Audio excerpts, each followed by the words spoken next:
मोतीपुर गांव में चंदू नाम का आदमी रहा करता था। वो अपनी पत्नी मीना के साथ खुशी से जीवन बिताया करता था।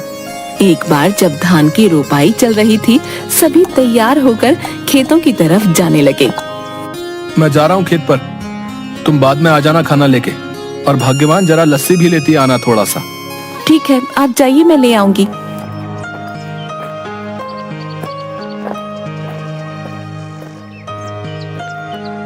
चंदू खेत में पहुंचता है। थोड़ी देर काम करता है, तभी खेतों की मेड़ों पर दो आदमी चल रहे होते हैं। उनमें से एक आदमी छाता लेकर चल रहा होता है। जमींदार करोड़ीमल और उनका मुंशी बाबूलाल। साहब, यह है चंदू, सुना है इसकी फसल बहुत अच्छी निकलती है। इस बार 8 बोरी चावल के लिए इसे बोल देते हैं। करीब है, 2 पैसा कमा लेगा तो दुआ ही देगा। ठीक है बाबूलाल, जाके इसे बता दो। जी मालिक। अरे ओ चंदू, सुन तो। क्या बात है बाबूलाल भाई? जमींदार साहब तुझसे मिलना चाहते हैं। मुझसे मिलना चाहते हैं? क्यों? अरे वो तेरी फसल खरीदना चाहते हैं, जा जल्दी जा। जी जमींदार साहब। आओ चंदू आओ, सुना है तुम्हारी फसल बहुत अच्छी होती है। क्या इस बार की फसल तुम हमें बेचना चाहोगे? बाजार के दाम से अच्छा दाम दे दूंगा। ये तो हमारे लिए खुशी की बात है साहब। तो फिर ठीक है, जिस दिन फसल ठीक से तैयार हो जाएगी हमें बता देना। हम आदमियों को भिजवा देंगे, तुम्हारी फसल काटने में वो सब तुम्हारी मदद करेंगे और तुम्हारे घर पर पैसे भिजवा देंगे। उसके बाद जमींदार चला जाता है। चंदू फिर से खेत में वापस आकर काम करने लगता है। थोड़ी देर बाद मीना वहाँ आ जाती है। सुनिए जी, आ जाइए, आपके लिए खाना लेकर आई हूँ, और हाँ, साथ में लस्सी भी लाई हूँ। आता हूँ। इसके बाद चंदू मीना के पास पहुँच जाता है। लाओ लाओ, बड़ी भूख लगी है। लीजिए। मीना, जमींदार जी आए थे, जानती हो उन्होंने क्या कहा? क्या कहा? उन्होंने कहा कि वो हमारी इस बार की फसल खरीदना चाहते हैं और बाजार से अच्छे दाम भी देंगे। ये तो बड़ी खुशी की बात है। ये सब माता रानी की कृपा से हुआ है। मैं कहती थी ना, एक दिन सब ठीक हो जाएगा। माता रानी करे ऐसा ही हो। इसके बाद दोनों घर चले जाते हैं। इसके बाद चंदू सो जाता है। चंदू शाम को उठा और घर के आंगन में लगी क्यारी से सब्जियां निकाली। मैं ये सब्जी बेच के आता हूँ, ठीक है? सुनिए, आप समय से आ जाइएगा, रात होने से पहले। ठीक है। उसके बाद मंडी में सब्जियां बेचकर वापस आते वक्त एक मछली के ठेले के पास। मछली कैसे दे रहे हो भाई? भाई चंदू सुनो, तुम ये दोनों ले जाओ 100 रुपए में, मुझे जरा जल्दी घर जाना है। ये लो भाई 100 रुपए। आज मीना को कहूंगा मछली के गर्मा गर्म पकौड़े खिला दे। चंदू घर पहुंचा। अरे ओ मीना, कहाँ हो? ये लो मछली, आज पकौड़े खाने का दिल कर रहा है, जरा बना दो। जी हाँ ठीक है, लेकिन पहले आप हाथ मुंह धो लीजिए। इसके बाद मीना मछली पकाने लग गई। अरे वाह, तुम्हारा कोई जवाब नहीं। आहा, क्या पकौड़े बनाए हैं, वाह वाह वाह। इसी तरह कई महीने बीत गए। चंदू के खेतों में सोने की तरह चमकने वाली फसल तैयार हो गई। मीना, मैं खेत में जा रहा हूँ, जमींदार के आदमी पहुँचते ही होंगे। ठीक है। चंदू खेत में गया। चल चंदू, तैयार हो जा, बहुत काम करना बाकी है आज। जमींदार के आदमी वहाँ पहुँच गए। चलिए सब काम पर लग जाते हैं। सेठ ने कहा है जल्दी से सारा काम निपटाकर फसल चंदू के घर पहुंचा देना। सबने मिलकर फसल काटी और 8 बोरियां तैयार कर दी। तभी वहाँ मीना आई। ये क्या, इतनी जल्दी काम भी हो गया? मीना, इसीलिए तो कहते हैं कि एकता में बल है। जो काम मैं अकेला 2 दिन में करता, वो हम 4 लोगों ने मिलकर कुछ ही टाइम में कर दिया।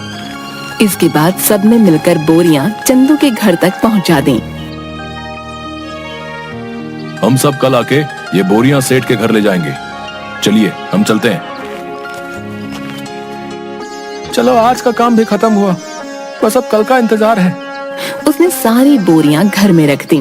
तभी आधी रात को चंदू के घर के बाहर कुछ चोर बात करते हुए। सुनो सबके सब, ध्यान से घुसना। अगर हम खाली हाथ लौटे तो सरदार हमें छोड़ेंगे नहीं। सब धीरे धीरे चंदू के घर से सारी बोरियां चुरा कर ले गए। अगली सुबह चंदू की बीवी, सुनिए जी, उठिए ना, देखिए क्या हो गया। क्या हो गया? चंदू उठिए, उठिए ना। क्या बात है भाग्यवान, ऐसा क्या हो गया जो तुमने सारा घर सर पर उठा लिया है? गोदाम से सारी बोरियां चोरी हो गई हैं। क्या चोरी? कहाँ पे? गोदाम में आइए और खुद ही देख लीजिए। हे भगवान, ये क्या हो गया? जमींदार जी के आदमी कभी भी आ सकते हैं। माता रानी, मैंने किसी के साथ कुछ बुरा नहीं किया, फिर भी मेरे साथ ही क्यों? चंदू घर की सीढ़ियों पर बैठ जाता है। चंदू की आंखों से आंसू आ रहे थे। तभी वहां जमींदार के आदमी आ गए। अरे भाई चंदू, बोरियां तैयार है ना? नहीं भाई, कल रात को ही किसी ने अनाज की बोरियां चोरी कर ली हैं। ये क्या कह रहे हैं भाई? जमींदार जी कहीं गुस्सा ना हो जाए। तुम तो उनका गुस्सा जानते हो ना। चलो उनसे बात तो करनी ही पड़ेगी। चलो अब। चंदू बाबूलाल के साथ जमींदार के घर गया। क्या चंदू, तुम सब खाली हाथ क्यों आ रहे हो? जमींदार जी, कल रात को हमारे घर में चोरी हो गई। सुबह देखा तो गोदाम से सारी बोरियां गायब हो चुकी थी। कहीं तुमने किसी और को तो बेहतर दाम के चक्कर में नहीं बेच दी?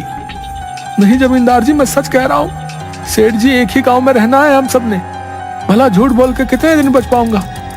ठीक है, लेकिन अगर मुझे पता चला कि तुमने किसी और को दिया है, तब देखना कि मैं क्या करता हूँ।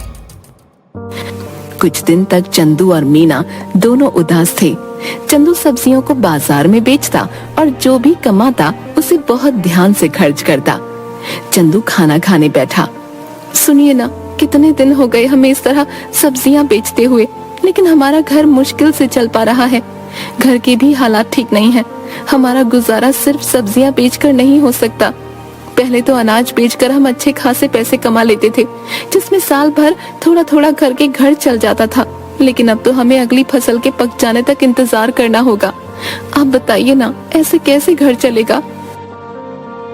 मैं जानता हूँ, लेकिन मैं क्या करूँ, समझ नहीं आ रहा। अचानक चंदू थाली में रखा अचार रोटी के साथ खाने लगता है। अरे भाग्यवान, अचार! क्या अचार? क्या मतलब है? मैं आपको अचार की तरह दिखती हूँ? आप मेरे बारे में ये सब सोचते हैं? नहीं भाग्यवान, मैं तो कह रहा था कि हमारी समस्या का समाधान है ये अचार। कैसे?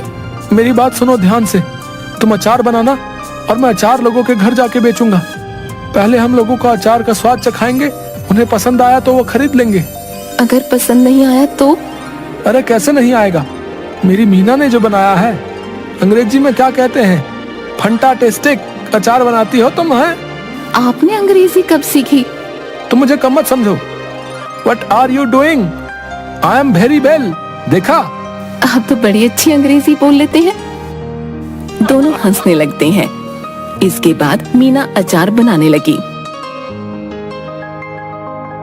और मीना ने अचार डिब्बों में पैक कर दिया और चंदू चल पड़ा साइकिल लेके। चंदू एक घर पर जाकर रुका। घर पे कोई है भाई? अरे चंदू भैया, आप यहाँ कैसे? ये क्या ले आए? अचार बेचने का काम शुरू किया है, इसीलिए घर घर जाके बेच रहा हूँ। अचार खरीदना चाहेंगी? जरूर, जरा चखाना तो भैया। औरत ने अचार चखा तो उसे बड़ा पसंद आया। भैया ऐसा करो, 1 किलो दे दो। कितना हुआ? 150 रुपए में। ठीक है भैया, अभी पैसे लेकर आती हूँ। चलता हूँ बहन। ऐसे करते करते चंदू दूसरे घर गया।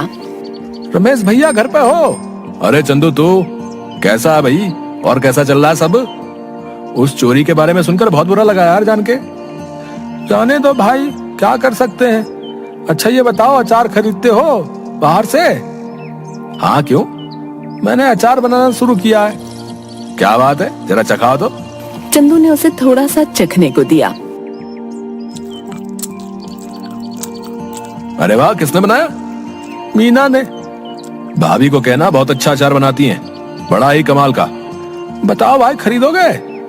हाँ भाई, क्यों नहीं, दूसरों से भी तो खरीदता ही हूँ, इससे अच्छा तुमसे ना खरीद लूं। ये बताओ कितने में बेच रहे हो?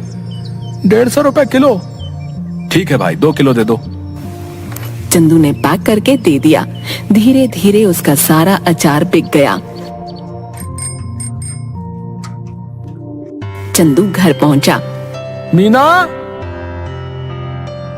आप आ गए? कैसा गया आज का दिन? किसी ने खरीदा कुछ अचार? कुछ तो नहीं खरीदा किसी ने। मैंने कहा था ना, मेरा अचार इतना भी खास नहीं है। आपका विचार ही गलत था इसे बेचने का। पूरी बात तो सुन लो। लोगों ने कुछ नहीं, सब कुछ खरीद लिया। देखो जाकर टोकरी में। मीना टोकरी के पास गई। उसने देखा कि टोकरी तो खाली है, यानी कि सारा का सारा अचार बिक गया। मीना बहुत खुश हुई। अब बस तुम ऐसे ही बनाते रहो और मैं घर घर जाकर बेचता रहूंगा। मैं कहती हूँ ना, आप ऐसा करिए, पास के गांव में भी बेचना शुरू करिए। क्या पता वहाँ के लोगों को थोड़ा बहुत पसंद आ जाए।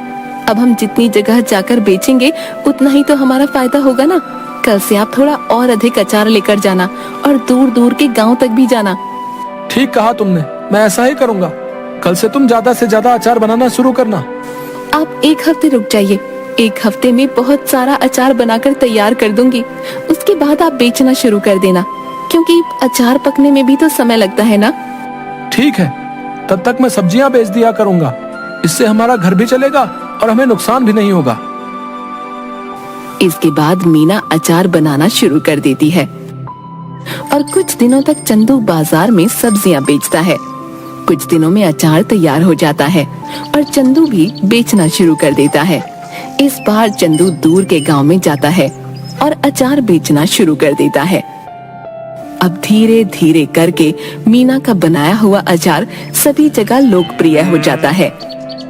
इसके बाद चंदू एक दुकान भी खोल लेता है। अब जो भी ग्राहक आता उसकी दुकान पर ही जाता। एक दिन वहाँ से गुजरते हुए जमींदार जी की नजर चंदू की दुकान पर पड़ी। क्या बात है चंदू, तुम्हारी तो दुकान चल पड़ी। जरा अचार तो चखाना। सुना है तुम्हारी दुकान का अचार सभी को बहुत पसंद आ रहा है। ये तो सबका प्यार है जमींदार साहब। ये लीजिए, आप इसे चख लीजिए।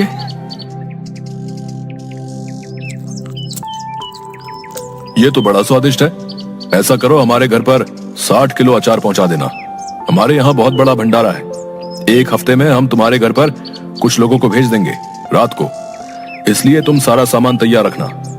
जी जमींदार साहब। रात को जमींदार के लोग चंदू के घर नहीं पहुँचे। रात भी काफी हो गई थी। ऐसा करिए, आप सो जाइए। अगर कोई आया तो हमें पता चल ही जाएगा, तब उठकर उनका सामान उन्हें दे देंगे। तुम ठीक कहती हो, सो जाना चाहिए। क्या पता वो आज ना आए। चलो सो जाते हैं।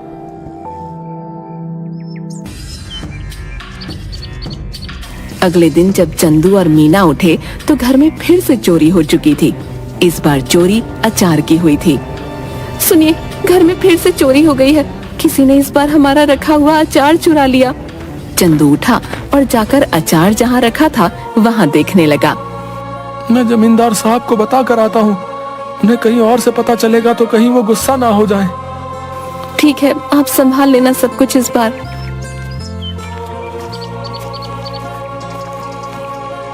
चंदू जमींदार साहब के घर गया। जमींदार साहब, इस बार फिर से आपके लिए जो हमने अचार तैयार किया था वो चोरी हो गया। ये हमेशा मेरे साथ ही क्यों हो रहा है? मैं तुमसे कुछ भी मंगाता हूँ और वो तुम्हारे घर में चोरी हो जाता है। मुझे लगता है तुम मुझे अपना सामान बेचना ही नहीं चाहते। ठीक है, मैं भी नहीं खरीदूंगा आज के बाद तुम्हारा कोई सामान। जाओ। ऐसी बात नहीं है जमींदार साहब, अब खुद ही सोचिए। मैं आपसे दुश्मनी क्यों मोल लूंगा? आप चिंता मत करिए, मैं आपके लिए दोबारा से 60 किलो का अचार तैयार करता हूँ। ठीक है, अगर इस बार कुछ हुआ तब देख लेना। चंदू अपने घर गया और सोचने लगा कि अब इस चोर को कैसे रोके। इस बार चंदू ने बहुत सारे मटकों को एक जगह पर रखा और चला गया। अचानक आधी रात को आवाज आई। सारे के सारे चोर दर्द से चिल्ला रहे थे। अब जैसे ही चंदू उस कमरे में गया जहाँ पर अचार रखा हुआ था, तो वहाँ देखा सारे के सारे चोर जमीन में लेटकर चिल्ला रहे थे और अपनी आंखें मल रहे थे। ये क्या कर दिया? कोई बचाओ हमें। पानी पानी दो हमें कोई। अरे हमारी आंखें जल रही हैं। अब आया ना मजा? मेरे घर में जैसे तुम्हें आदत ही पड़ गई है चोरी करने की। क्या मजा आता है तुम्हें ये करके? है इतना दिमाग चोरी में लगाते हो, कुछ और कर लेते ना। अभी तो चैन से अपनी जिंदगी बिता रहे होते, पर नहीं, तुम्हें तो चोरी ही करनी है।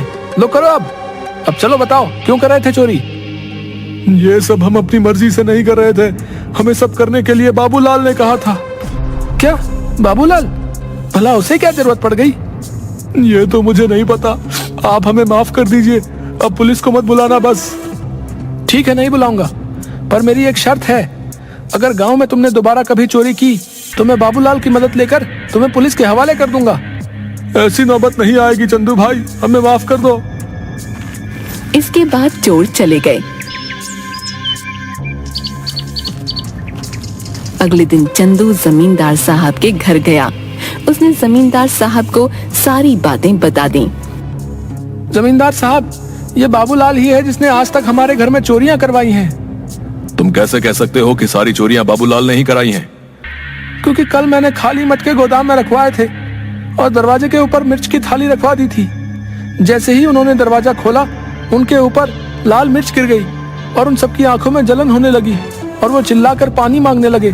बस मुझे पता चल गया, मैं उनके पास गया तो उन्होंने तोते की तरह सब उगल दिया। इस बाबूलाल को पकड़ लो और पुलिस को फोन करो। तभी सेठ के आदमी बाबूलाल को पकड़ कर लाते हैं। मुझे माफ कर दीजिए जमींदार साहब, कुछ कीजिए, भला मैं इतने सालों से आपके यहाँ काम पे हूँ, कुछ रहम करिए। मुझसे क्या माफी मांग रहे हो? गलत तो तुमने चंदू के साथ किया है, उससे माफी मांगो जाओ। मुझे माफ कर दो चंदू, मैं आज के बाद कभी ये सब नहीं करूंगा। लालच में मुझसे बहुत बड़ी गलती हो गई। गलती तो तुमसे हुई है, लेकिन तुम्हें छोड़ देना मेरे बस में नहीं। आज तुम्हें छोड़ दूंगा तो कल कोई और चोरी कर लेगा। उनके पास एक सबक जाना चाहिए कि जैसा करोगे वैसा भरोगे, इसलिए मुझसे किसी चीज की उम्मीद मत रखो। तभी तो पुलिस वाले आकर बाबूलाल को गिरफ्तार करके ले जाते हैं। भाइयों, अचार ले आओ। बहुत सारे आदमी अचार के भरे मटके ले आए। ये लीजिए जमींदार साहब, इस बार आपके घर में हमारा सामान आखिरकार पहुंच ही गया। ये लो तुम्हारे पैसे चंदू। तुम सच में ईमानदार और मेहनती किसान हो, हमें तुम पर नाज है। आपका बहुत शुक्रिया सेठ जी, चलिए अब मैं चलता हूँ। इसके बाद चंदू अपने घर लौट गया और इसके बाद से चंदू के घर में कभी कोई चोरी नहीं हुई और चंदू का काम बहुत अच्छे से चलने लगा।